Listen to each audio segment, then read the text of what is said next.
आओ आओ ले चले तुमको झारखंड और बिहार, आओ आओ ले चले तुमको झारखंड और बिहार। हमारे स्कूल से 3 बच्चे प्रधानमंत्री के कार्यक्रम में आरडीसी के प्रोग्राम में गए थे और पूरे राज्य से जूनियर ग्रुप से 4 बच्चे गए थे, जिसमें से 3 बच्चे हमारे स्कूल से थे। ये सिर्फ हमारे लिए ही नहीं, इस डिवाइन फैमिली के लिए ही नहीं, बल्कि बरकट्ठा क्षेत्र के लिए और हजारीबाग क्षेत्र के लिए जो हमारी 22 बटालियन है उनके लिए भी बहुत गर्व की बात थी। Hello everyone, this is me Bhumika and my colleague Priya, and we have made this model. This is all about water filtration. So we are here to represent our model on the topic AC drain. Here we are representing that how AC drain harms our environment. I'm Preeti of Standard 6th. Today we are here with a science project. This is the greenhouse effect. गुणवत्तापूर्ण शिक्षा प्रदान करने और बच्चों में समावेशी विकास की मिसाल बन चुके डिवाइन पब्लिक स्कूल बरकट्ठा में राष्ट्रीय विज्ञान दिवस के मौके पर जहां एक और एक से बढ़कर एक विज्ञान प्रदर्शनी लगाकर बच्चों ने अपनी प्रतिभा दिखाई, वहीं आरडीसी के कार्यक्रम में शामिल होकर देश की राजधानी नई दिल्ली में गणतंत्र दिवस के मौके पर प्रधानमंत्री की मौजूदगी में डिवाइन पब्लिक स्कूल के 3 बच्चे एक साथ परफॉर्मेंस कर मिसाल कायम की। बता दें कि जूनियर ग्रुप में हजारीबाग जिले से कुल 4 बच्चों का चयन हुआ था, जिसमें 3 डिवाइन पब्लिक स्कूल के बच्चे थे। सभी 3 बच्चों को मुख्य अतिथि कमांडिंग ऑफिसर हरमीत सिंह के हाथों बुधवार को कार्यक्रम आयोजित कर सम्मानित किया गया। इसे लेकर सुनिए स्कूल के निदेशक व प्राचार्य ने क्या कुछ कहा। ये डिवाइन पब्लिक स्कूल है, बरकट्ठा के गंगपाचो गांव में स्थित है और ये +2 तक एफिलिएटेड है। हमारे स्कूल से 3 बच्चे प्रधानमंत्री के कार्यक्रम में आरडीसी के प्रोग्राम में गए थे और पूरे राज्य से जूनियर ग्रुप से 4 बच्चे गए थे, जिसमें से 3 बच्चे हमारे स्कूल से थे और ये बहुत गर्व की बात है हमारे क्षेत्र के लिए भी, स्कूल के लिए भी, इनके माता पिता के लिए भी, राज्य के लिए भी, जिला के लिए भी और देश के लिए भी। मेरा नाम स्वाति रंजन है और मैं डिवाइन पब्लिक स्कूल की प्रिंसिपल हूँ और आज साइंस डे पर हमारे विद्यालय में एक साइंस एग्जीबिशन का आयोजन किया गया था और साथ ही साथ हमारे विद्यालय से 3 बच्चे एनसीसी आरडीसी सिलेक्शन में गए थे और इन तीनों का भी आज फेलिसिटेशन था। ये जो हमारे 3 बच्चे हैं इन्होंने प्रधानमंत्री के सामने वहाँ परफॉर्मेंस किया था। तीनों का सिलेक्शन कल्चरल में हुआ था। पूरे झारखंड बिहार में सिर्फ 4 बच्चों का सिलेक्शन हुआ था, जिसमें से 3 बच्चे डिवाइन पब्लिक स्कूल के थे। इसमें बहुत प्रमुख जो है भूमिका हमारे director sir doctor IP Bharti का भी रहा और साथ ही साथ हमारी ANO का भी रहा, जो कि प्रीति प्रभा हैं। और हम बहुत ही थैंकफुल हैं उन सभी ऑफिसर्स के जिन्होंने इन बच्चों को लीड किया, एक अच्छा रास्ता दिखाया। सम्मानित होने वाले सभी 3 बच्चों से हमारे संवाददाता महेश कुमार ने बातचीत की। दर्शकों को मेरा जोहार। इस वक्त मैं मौजूद हूँ हजारीबाग जिला के बरकट्ठा से महज 8 किलोमीटर की दूरी पर डिवाइन पब्लिक स्कूल में, और मैं बता दूं कि मेरे पास आज 3 खास मेहमान हैं जो एनसीसी कैडेट हैं। एनसीसी कैडेट के साथ साथ इन्होंने बहुत बड़ी उपलब्धि हासिल की है। डिवाइन पब्लिक स्कूल के 3 कैंडिडेट, पूरे झारखंड में 4 कैंडिडेट में से 3 कैंडिडेट जो हैं वो डिवाइन पब्लिक स्कूल के। एक एक करके मुखातिब कराता हूं और एक एक करके बात करके आप तक पहुंचाता हूं। पहले तो अपना परिचय दीजिए। सबसे पहले सभी को जय हिंद, जोहार। मैं कैडेट हिमांशु ठुड्डू 22 झारखंड बटालियन से मैं हूं और डिवाइन पब्लिक स्कूल पे स्टडी करता हूं। हिमांशु, पहले ये बताइए कि एनसीसी कैंडिडेट जो होते हैं वो कितना डिसिप्लिन होते हैं, डिसिप्लिन के बारे में बताइए। सबसे पहले मैं बता दूं कि एनसीसी जो होता है वो नेशनल कैडेट कॉर्प्स होता है, जो कि इसमें उसका जो मेन मोटो है वो है यूनिटी एंड डिसिप्लिन। हमें मतलब एक साथ एक समूह बनाना है और एक साथ रहना है, तभी हम लोग कुछ मतलब हार्ड से हार्ड काम को भी इजी तरीका से इजी वे में कर सकें। 26 जनवरी गणतंत्र दिवस के मौके पर आपको क्या क्या मौका मिला और कहाँ तक पहुँचे, पूरे कहानी को थोड़ा सा। सबसे पहले मैं बता दूं कि जो 26 जनवरी परेड का भी होता है, कल्चरल का भी प्रोग्राम होता है, तो मैं झारखंड से हूं और मैं कल्चरल प्रोग्राम से था। और जो आरडीसी में होता है 4 इवेंट, मतलब डांसिंग, सिंगिंग, बैलेट और NIAP, तो मैं चारों इवेंट में पार्टिसिपेट था। और इसके लिए मैं बोलूँगा कि मेरे स्कूल के जो डायरेक्टर सर हैं, माता पिता हैं, सबसे पहले सभी के लिए बहुत गर्व की बात है कि मैं 4 इवेंट से गया और साथ ही साथ में पूरा स्टेट से लड़ के 10 लाख बच्चा में से मैं पीएम हाउस में गया। ये मेरे लिए बहुत गर्व की बात है। पीएम हाउस में जो परफॉर्मेंस हम लोग दिखाए थे वो झांसी की रानी के मतलब उसी के आधार पे हम लोग डांस किए थे। एनसीसी कैंडिडेट जो होते हैं हाँ। उनके लिए उनके सामने कौन कौन सी चुनौतियां आती है, जैसे परीक्षा है। आप फिलहाल बताएं कि पहले कौन सा क्लास में पढ़ते हैं और इसको मैनेज कैसे करते हैं, क्या क्या चुनौतियां आपके सामने आती हैं? मैं तो सबसे पहले बता दूं, मैं 10th स्टैंडर्ड में हूं, मैं डिवाइन से इस बार बोर्ड एग्ज़ाम भी दे रहा हूं। तो मेरे लिए सबसे पहले बहुत चैलेंजिंग की बात ये है कि एक साथ एग्ज़ाम भी आ रहा है और एनसीसी आरडीसी भी करना है। तो ये मेरे लिए बहुत मतलब चैलेंजिंग वाला बात है। 26 जनवरी 2024 में इन्होंने इनका सिलेक्शन हुआ जो दिल्ली में अपना कल्चरल प्रोग्राम को प्रस्तुत किए हैं। कुछ खास चीज़ आपके अंदर अगर कुछ है तो थोड़ा सा। हाँ, खास चीज़ मैं एक सॉन्ग गुनगुना सकता हूँ जो हम लोग वहाँ पे किए थे पीएम दिल्ली में। तो चलो सुना देते हैं। वाल्मीकि ने रची रामायण, भारत का इतिहास, गौतम बुद्ध की तपो भूमि है मेरा प्यारा बिहार। आओ आओ ले चले तुमको झारखंड और बिहार, आओ आओ ले चले तुमको झारखंड और बिहार। हमरा ये बिहार ए भैया प्यारा ही बिहार, हमरा ही झारखंड ए भैया प्यारा ही झारखंड। Thank you. चलिए, तो बहुत बहुत धन्यवाद। करण भी हमारे साथ हैं। करण, पहले अपना तो परिचय बताएं। जी, मैं सभी को पहले जय हिंद बोलना चाहूँगा। मैं सीपीएल करण कुमार और मैं आज आप लोगों के सामने हाजिर हूँ। एनसीसी कैंडिडेट बतौर आप सेलेक्ट हुए 26 जनवरी के परेड में, तो इसमें क्या क्या चुनौतियां आया और क्या क्या प्रदर्शन अपना दिखाए वहाँ? जी मैं बता रहा हूँ कि वहाँ तक मैंने जाने के लिए सबसे पहले 11 कैंप किए मैंने। और कल्चरल में रहने से पहले मैं बेस्ट कैडेट था, जो कि बेस्ट कैडेट में 4 इवेंट होते हैं। फायरिंग करना, इंटरव्यू होता है और ड्रिल होता है और एग्जामिनेशन क्वालिफाई करना पड़ता है। तो मैं ये 2 कैंप में बेस्ट कैडेट रहा, पर बेस्ट कैडेट में कुछ हमारे कल्चर में कुछ मेंबर कमी होने के कारण मैं बेस्ट कैडेट से कल्चरल में चला गया और फाइनली मेरा कल्चर में सिलेक्शन हो गया। पर जब सिलेक्शन के वक्त बहुत सारा परेशानी आया, जैसे कि हमेशा ख्वाब रहता था कि कहीं मेरा सिलेक्शन ना हो, तो वो ख्वाबों से भी मैं काफ़ी दूर रहा।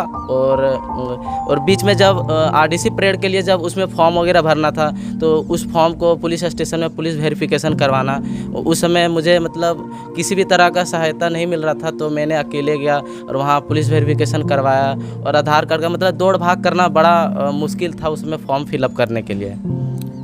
कल्चरल प्रोग्राम में गए तो कल्चरल में क्या दिखाया, कुछ अगर आप कुछ दर्शकों को बताएं या सुनाएं? जी वैसे मैं बहुत कुछ 3-4 में इंस्ट्रूमेंट प्ले कर सकता हूँ। उनमें से एक बांसुरी है और मैं गाना भी गा सकता हूँ।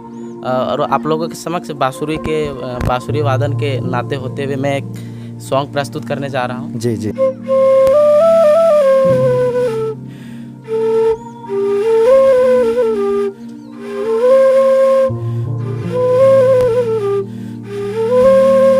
एक दूसरा मैं प्ले करने जा रहा हूँ।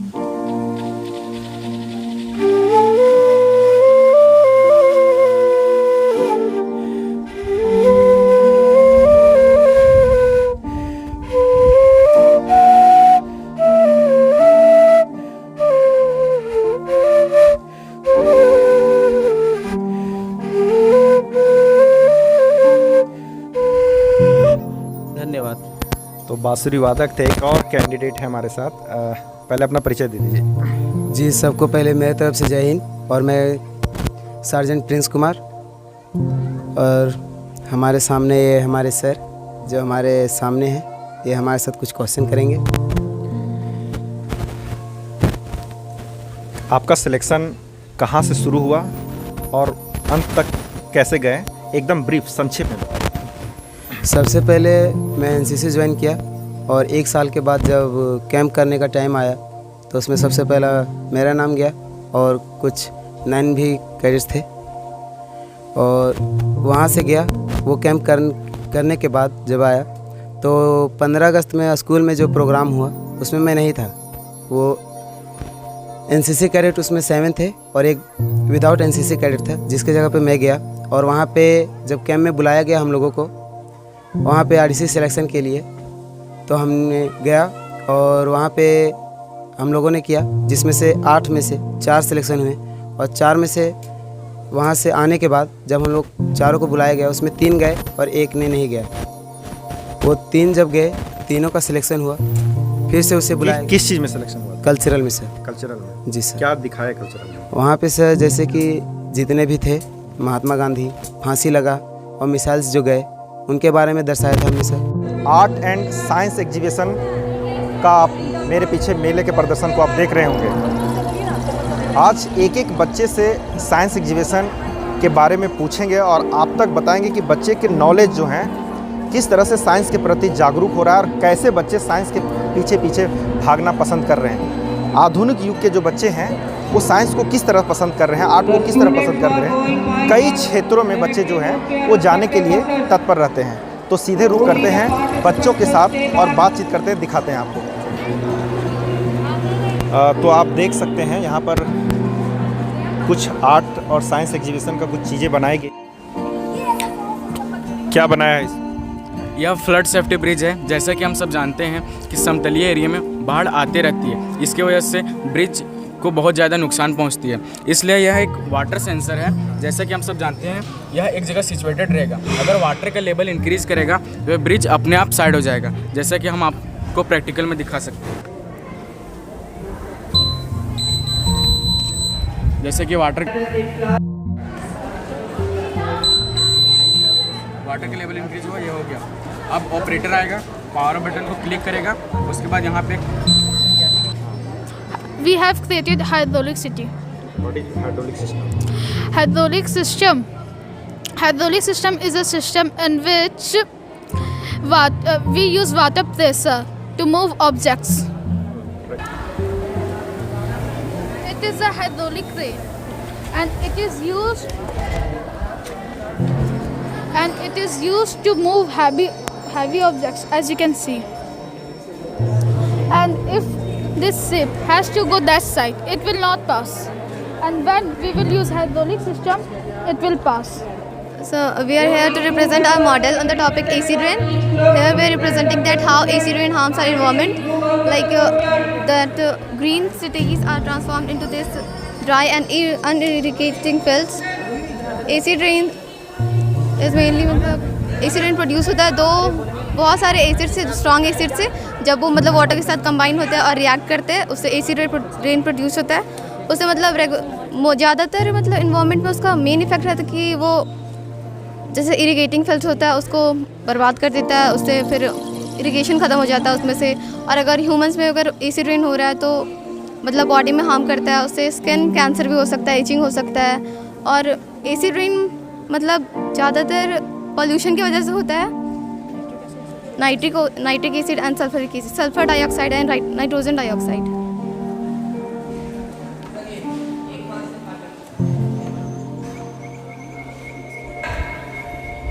सर यहाँ पे हम लोग एक वेल स्टार्ट सोसाइटी बनाए जिसमें कि यहाँ पे हम लोग सिक्योरिटी सिस्टम लगवाए हैं। जैसे कि यहाँ पे देख सकते हैं, यहाँ पे यदि कोई भी हम लोग सिक्योरिटी सिस्टम बनाए, जैसे कि यहाँ पे हम यदि कोई भी रात को चोर आ जाएगा तो गार्ड को इन्फॉर्म हो जाएगा कि वहाँ पे अलार्म बज रहा है, तो मतलब जैसे कि चोर क्रॉस करेगा तो अलार्म बजने लगेगा। इसके बाद फिर हम लोग यहाँ पे रूम में एगो सेंसर लगाए जिससे यदि घर के अंदर आग लग जाएगा तो सेंसर बजने लगेगा और हम लोग को इन्फॉर्म हो जाएगा।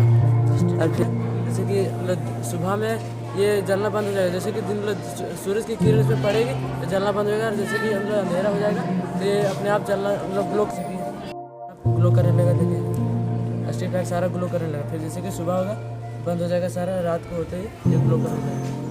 और यहाँ पे करने का एक सुविधा बनाया, जैसे कि यहाँ पे लोग यहाँ पे पंखा लगाए जिससे विंड का पावर से यहाँ पे घूमेगा और यहाँ पे ये जलेगा। देखिए यहाँ पे विंड पावर से घूमेगा ये जलेगा। I am Preeti of Standard 6th. Today we are here with a science project. This is the greenhouse effect. What is greenhouse effect? Greenhouse effect is a process through which heat is trapping Earth's surface is known as the greenhouse effect gases. Well, it's me Neha Rani of Standard 7C, and we are here to do a model of a acid rain. The rain contains an axis of acid called acid rain. It causes our environment. Like fossil fuels and decrease the soil fertility of soil damage. I am Sonu Kumar of class 9B. Here we represent our model. This is called Chandrayaan 3, and it shows Chandrayaan and this Pragyan rover and Vikram lander. And we can see that in this part, upper part, this payload and fairing, it contains the Vikram lander. Thank you, sir. This is our Vikram lander, sir. Start going.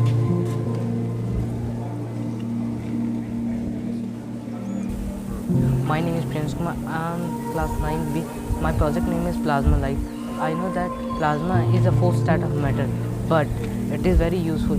It is not ये ज़रूरी नहीं कि हर छोटी चीज़ एक ही बार इस्तेमाल किया जाए या बहुत कम इस्तेमाल की, भले ही वो चीज़ छोटी है लेकिन बहुत चीज़ों में इस्तेमाल की।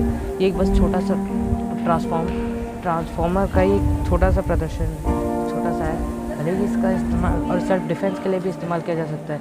आज के दौर में वुमेन बहुत ही ज़्यादा और घर से बाहर निकलना भी बहुत मुश्किल है, लेकिन ये चीज़ उन लोग के साथ रहती है, उन लोग सेफ रह सकते हैं। प्रभात में बीना कुमारी कक्षा 7वीं की छात्रा हूँ और आज मैं आप लोगों के समक्ष जल संग्रहण के बारे में बताने जा रही हूँ। आखिर हम जल संग्रहण क्यों करते हैं? क्योंकि हमारे धरती में साफ एवं स्वच्छ पानी की मात्रा सिर्फ 3% है और ये हम जान करके भी जल को बर्बाद करते हैं। मनुष्य, अगर हम लोग को धरती पर अपना अस्तित्व बचाना है तो हमें जल को भी ऐसे ही संग्रहण करके रखना चाहिए जैसे मनुष्य पैसों को इकट्ठा करके रखता है और बाद में यूज़ करता है। मैं हेमंत कुमार कक्षा 8वीं बा का हूँ। मेरे सामने जो दो हैं मेरे कलीग्स परमानंद और शिवपूजन है। मैं हाइड्रोलिक ब्रिज के बारे में कुछ बताना चाहता हूँ। ये बना हुआ से हाइड्रोलिक ब्रिज बना हुआ है और इस वर्क करके दिखा। और जब ये वर्क करता है तो नॉर्मल शिप और बड़ा जो कंटेनर शिप आता है तो इसे आने में मदद करता है, क्योंकि ये ऊपर हो जाता है तो आने में मदद करता है, इससे टकराने का संभावना होता है, इसीलिए इसे ऊपर किया जाता है, हाइड्रोलिक ब्रिज बनाया जाता है। तो दोनों शिप पास हो जाता है और इसे ऊपर से कार और बाइक भी चलता है। और भारत में लंदन, गुजरात में पाया जाता है और तमिलनाडु में भी पाया जाता है। Good morning, sir. We are the student of class 8B. Today we are here to show our presentation on the topic of smart city, kidney and human heart. We want to show that what facilities are available in city. And this one is kidney. इसमें हम ये show करना चाहते हैं कि कैसे जो blood होता है उसमें वो वाटर जाके प्योर होता है और वेस्ट वाटर को हम यूरिन के तौर पे निकाल देते हैं और जो हमारे इम्पॉर्टेंट होता है वो हमारे बॉडी में ही रहता है। और ये हार्ट है, ये इस प्रकार ये यूज़ होता है, ये हमारे पंप हो रहा है और इससे हमारा जो इसमें 4 चैम्बर्स होते हैं और इससे हमारा ब्लड प्योर होके इससे डीऑक्सीजनेटेड ब्लड है और ये ऑक्सीजनेटेड ब्लड है। Good morning, sir. It's me Raj Paswan and he is my friend Tinku Anand. We are create here a solar system. It's round. Here we fit light inside. Hello everyone, this is me Bhumika and my colleague Priya, and we have made this model. This is all about water filtration. As we know that most of the population of India die because they don't have the capacity and they can't afford water purification system. So we have made this a very natural process which everyone can afford. This is in budget of everyone. Rural areas, villages can also have this. Here we have the system. We are having 4 stages. First one is dirty water, which is the sea water, lake water, pond water, whatever it is, you can take that. In the first stage, we are having the big stones and the small stones. Big stones will clear the major impurities which is present in the water, like grass and all. And in the second stage, we are having sand plus small stones. This will clean the small impurities which is present in the water. And lastly, we are having the system in which we are having charcoal plus cotton plus some stones. Charcoal will absorb all the chemicals which will be present in the water, for example oil. And if there will be any residue present in the water of charcoal when it is cleaned by charcoal, then the cotton will block all the residues, and finally we are having the clean water. Here, take this, Priya. Here we are having the difference between the dirty water and the clean water. This is very affordable and everyone can have this, and our aim is that let's make India pure India. Thank you. This is Srishti and they are my colleagues, and we are from class 9C, and we have prepared a model of geography in which we are representing retreating monsoon of India. We are representing the retreating monsoon, that how the monsoon is retreated from India completely, and with the help of this cloud, my friends are representing this cloud as the monsoon wind, and we are representing that how it comes from here and goes to there, and the monsoon is completely withdrawn from India. And we have tried we have used very less resources to make this, and we have tried our best to make this. Myself Sakshi Sharma, and here is my friends Anup Kumari and Neha Kumari. और हम लोग यहाँ पे volcanic eruption कैसे होता है वो हम शो करने जा रहे हैं। ये अधिकतर जापान में होता है। फर्स्ट हम यहाँ बेकिंग सोडा डालें। यहाँ बेकिंग सोडा डल गया, और ये है कलर।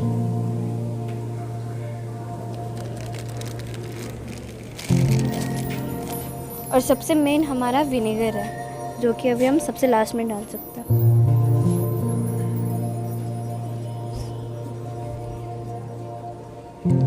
अब थोड़ी देर में हमारा लावा निकलेगा।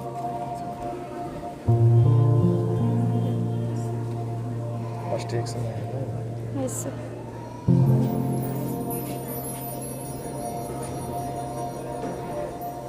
Subscribe now and press the bell icon. Never miss an update.